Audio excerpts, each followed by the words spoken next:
Hey everybody, welcome back to Upper Taconic Gold Mining. Today we're going to be talking on a couple of subjects. One is, if anybody knows me, they know I'm up to something. And this is why I bought this. This is a mini excavator made by Miva. It is a Chinese name brand.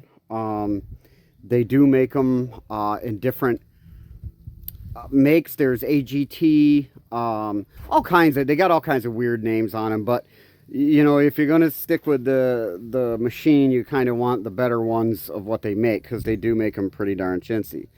I took off the teeth on the bucket because I had some scraping to do around here. The metal is really good. It's not trash. Now remember folks, you're not going to be taking this thing into the woods and beating the hell out of it. Everything has to be stable and flat like my property is. Got a little blade on the front. I put this on to cover up the blades. There's a hydraulic arm underneath here with two lines coming in, and they were just exposed to anything. I mean, a rock, stick, anything could fly up and bust them off. So I put a little shield on there. That does not come factory. They do sell them.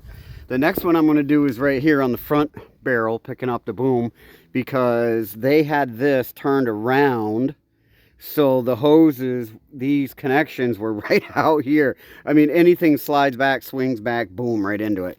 And if you're like me, I'm picking up logs and whatnot with it. So I am buying the log grapple for it. I will do a video on that and show you how it works. But I'm going to tell you something. This particular model, I didn't realize it until after I bought it.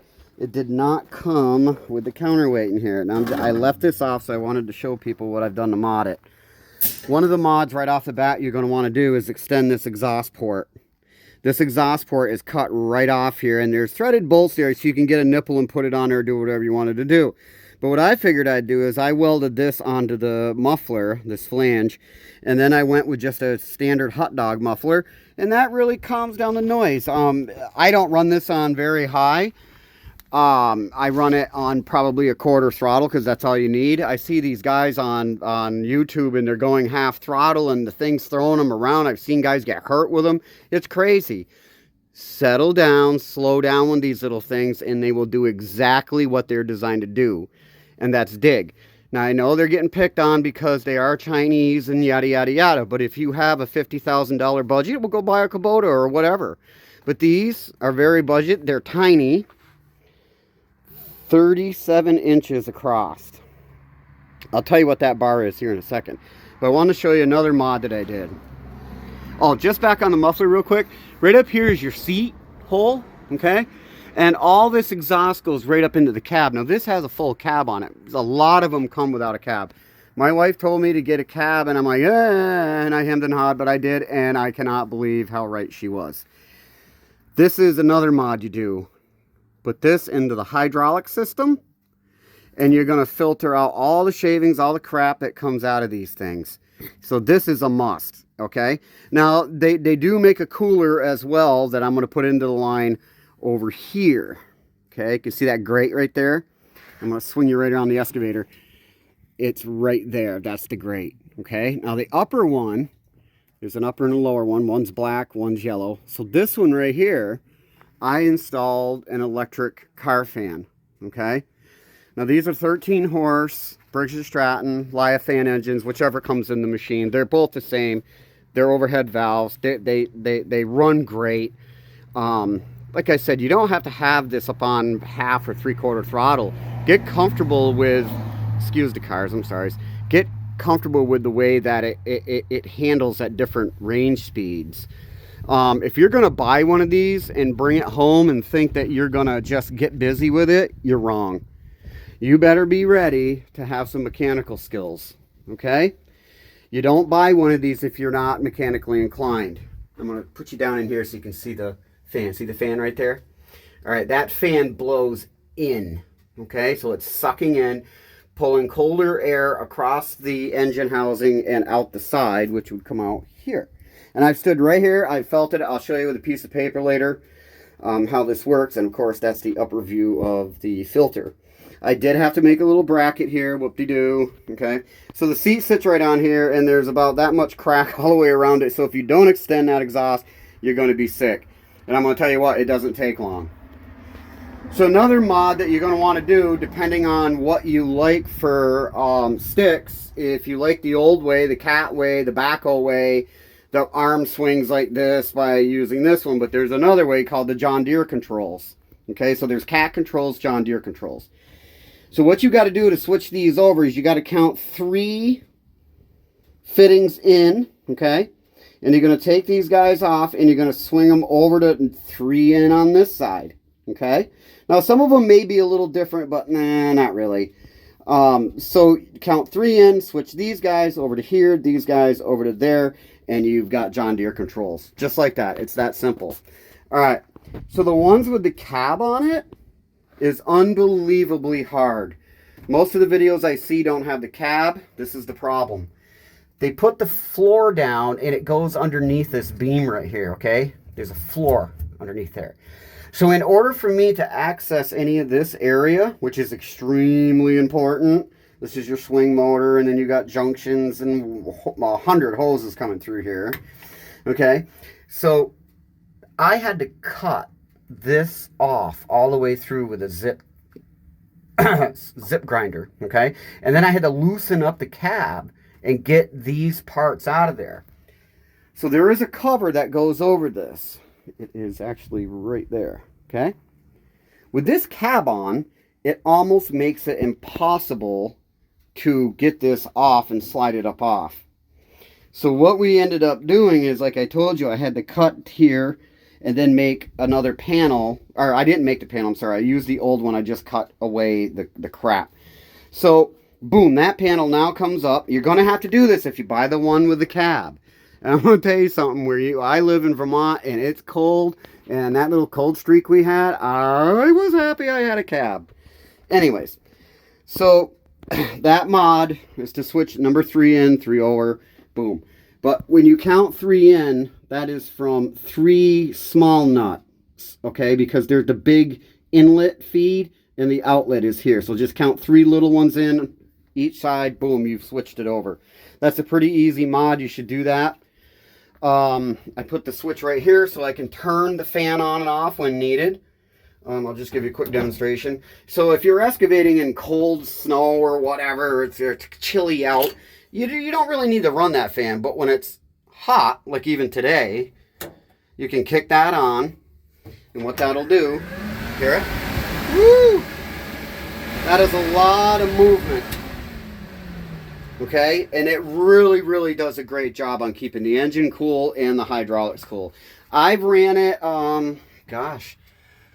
I've got 28 hours on this, okay? And I had to do some mods first before we even got it going. It does not come greased. When you get these, there's this little yellow toolbox. Keep it. It's got all the fittings that you need to grease these really stupid fittings, which I'm going to change out. It's a needle. You push down in it, and then you excavate.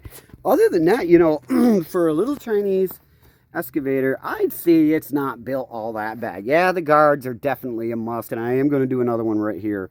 It does have a windshield wiper on it, and it does work. These lights are freaking high intensity.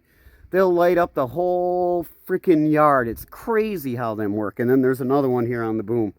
And that doesn't really, that's more of a spot look, but it works excellent. So as you can see down in here, there's all kinds of hydraulic hoses. This is the back of that unit, okay? One of the things that you have to do when you get one of these is these hoses are just chafing down here, okay? Get yourself this sponge that goes around I use 3/4 inch, and it goes right around them perfectly. Put a couple zip ties on them and stop that chafing. Now you're going to have to get underneath this thing, and I'm not going to tell you how to do it, so you're on your own there.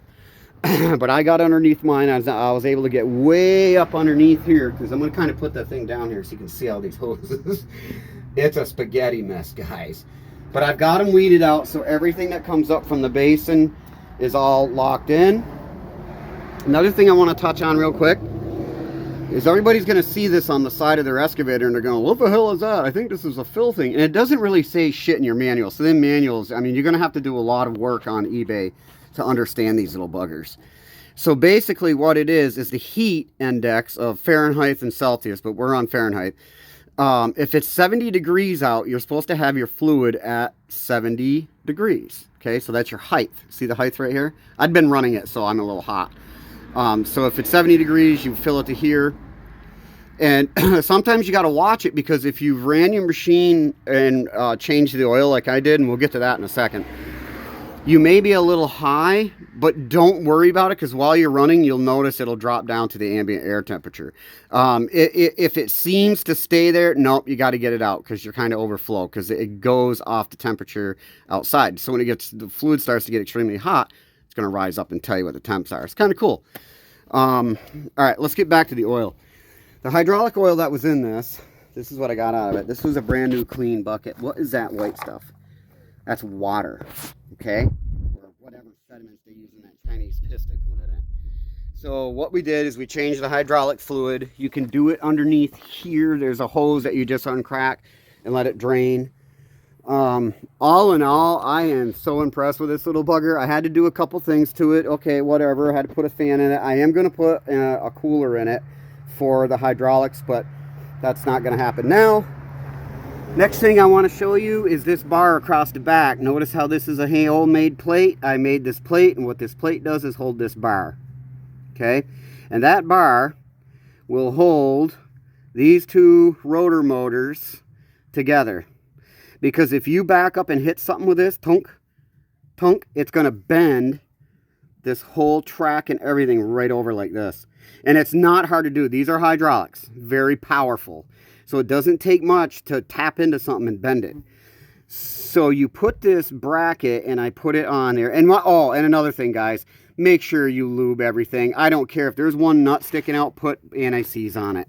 I took them motors out right here, and I had all I could do to get them out. They had already started rusting inside of there, as well as the sprocket. Okay, that's the sprocket. See that nut right there? That comes off the sprocket. Comes off. The sprocket was already starting to rust up on there, so I anti-seized the shit out of them. This is a must. If you don't do this, it's going to get very costly, and have fun trying to find the parts, because these are just starting to hit eBay pretty heavy. So just want everybody to let you know. Or if you can find a little mini excavator place like Groundhog Equipment. There are some Chinese on the web. You can look them up, all that. Be careful who you're dealing with. So anyway, same thing in here. See what I did? I wrapped them up so they're not chafing, and I can keep an eye on them. I anti-seize the shit out of any bolt that you can see. All right. So what's going to happen is, if I accidentally back up, first I'm going to hit this first. And if I do it this way, it can't pull itself either way. So it's a really must. And then what I'm going to do is I'm going to put a shield up and over it. And I'll show you guys as we move along. But I bought this little thing because where I'm going to go play with this is not any bigger. The trail's not any bigger to get there than a four-wheeler. So they didn't want any other equipment up in there. And I said, okay. And I can use this in my little business. I go dig up holes and sewer pipes, whatever. I mean, whatever. That's what this little thing's for. It's really, really cool little machine. I am just so impressed with it. Now I'm going to do another video down the road on me operating it, so you can see what throttles I use it at. Another thing, okay, when you get these, sometimes the PSIs are set way too high, okay? When they put these things together, I don't think they really give a shit about what the pressure is. So there's a pressure relief valve over here, okay? Now, I don't want anybody playing with this stuff unless you know what you're doing, or you got a friend that's a mechanic or whatever. Because when you start playing with the hydraulics and you have pressure on it, you're going to understand what a bath and possible death if that thing comes flying out of there and hits you in the forehead, okay? I know what I'm doing. I've been working on equipment pretty much all my life, own garages, yada, yada, yada. All right, so I'm not going to tell you how to do this so you can look it up, but this is the central point on what you have to do, okay? So you take the gauge, you come over to the port right here, right? Twist it onto the port. have the machine running at your desired idle, and you use your auxiliary, which that's what that is. That's an auxiliary, because these things come with cool pulse hole diggers, drills. It's crazy with all the shit these things come with. So you push it, you cycle it 1 or 2 times, and you'll notice on the gauge, mine, this little sucker, was pumped up to 3,500 psi's. That's way too much. This thing's going to throw you around like a redheaded stepchild. It'll knock your head off the wall. Now, another reason why I did buy this is this has a seat belt. A lot of these do not have a seat belt, and I'm going to tell you right now, that should be the #1 safety thing that you do to these machines, is you put a damn safety belt on. Now, another thing, because they don't come through with it, which I cannot believe they got in here safely, or through the safety commissions. But I want to show you something real quick of what I bought also to help. All right? People must know what these are called. These are called old shitter handles. I'm going to install these up here. So if on each side, so if I happen to go over, I can reach over and grab that and hold myself from not smashing my head against the glass or the wall. I think this is something that I came up with. You can do whatever you want. But I think I'm going to mount them up here just like this, just for safety. This is only for safety if you begin to roll it. If you begin to roll it, you exceeded what the machine can do. And, well, you know, that's a learning curve. People are fucking stupid these days when they do kind of shit like this. They buy them, they bring them home, they flip them off the trailer. I've seen a guy hit a tree and the tree top come down on him because he took his friggin' cab off. Are you kidding me? You know, I mean, this is a solid steel cab. Most of them come with just a plastic top on it, but that plastic top will save your ass or your head, whatever you want to call it. So I'm just telling you, put a damn safety belt in it. Put them up there so you can hold them if you start to go over, and keep your body away from the glass over here. Okay? It is tempered glass. It's good quality stuff. It's not garbage, but I'm just telling you that's kind of the stuff that you got to do to make these things safe. I'm done jaw jacking for the day. I do have some information coming up about, we're going to be changing the name of the channel from Upper Taconic Gold Mining to the Lost Mine Ranch. So that's coming up, and I got some fun stuff that's coming up too. I'm also going to be showing some gold. As you can see, I've got a little sucker set up over there. So I'm going to stop jaw jacking and let you guys know that this thing is going to be doing something very important for me real soon. Well, it already has. It's picked up logs for me. I cannot believe it. I got a little mill over there. Picks up everything that I have asked it to. I'm safe. I dropped down the foam. I had it way over here, the log, and I picked it up nice and safe, watching the rear end, see if we're going to come up, and I couldn't believe it. 8 foot by 17 inches around. Picked it right up like it was nothing. And I extended the boom out because I wanted to see, you know, what the point was, and nope, came all the way out. But what I'm going to do, like I said, is we're going to put some weight in the back and go from there. So, enough for one day. Thanks, everybody, for watching. Do remember, we are going to be changing the name of the channel real soon. You'll be all notified when I do, when we switch over to that. But this is a miva VA13C, and it's freaking cool. I love it. It does an excellent job. Thanks, everybody.